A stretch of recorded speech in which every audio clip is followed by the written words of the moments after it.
കുറുനാക്ക് എന്ന് പറയുന്ന ഒരു സംഭവത്തിന്റെ രണ്ട് സൈഡിലായിട്ട് വീങ്ങിയിരിക്കുന്ന രണ്ട് അവയവങ്ങളെ കാണാം. അതായത് ഒരു റെഡ് കളറിൽ, ചിലപ്പോൾ അതിന്റെ പുറത്ത് ഒരു മഞ്ഞ കോട്ടിങ് കാണാം, ചിലപ്പോൾ അതിന്റെ പുറത്ത് ചെറിയ ചെറിയ വെള്ള സ്പോട്ട്സ് കാണും. അപ്പൊ ഇതാണ് ടോൺസിൽസ് എന്ന് പറഞ്ഞ ഗ്ലാൻസ്. ടോൺസിൽസിന്റെ ജോലി എന്താണ്?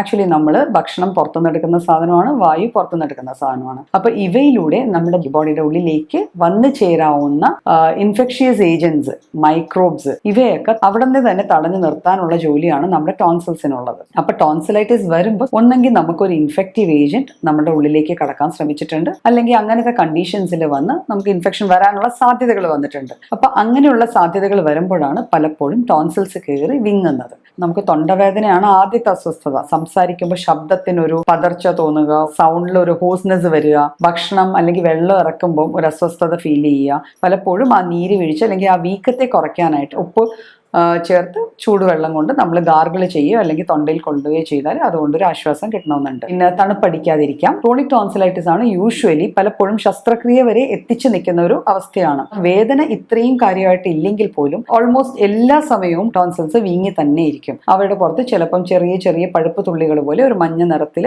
ആ അവസ്ഥയിൽ വരാം. മരുന്നുകളുടെ സഹായത്തോടു കൂടിയും ചെറു ചൂടുള്ള ഉപ്പുവെള്ളം കൊള്ളുക, ന്യൂട്രീഷ്യസ് ആയിട്ടുള്ള ഫുഡ് കഴിക്കുക, തണുപ്പടിക്കാതെ നോക്കുക. പുളിപ്പുള്ള ഭക്ഷണം ഒരിക്കലും ടോൺസിലൈറ്റിസ് ഉള്ള അവസ്ഥയിൽ കഴിക്കാൻ പാടില്ല.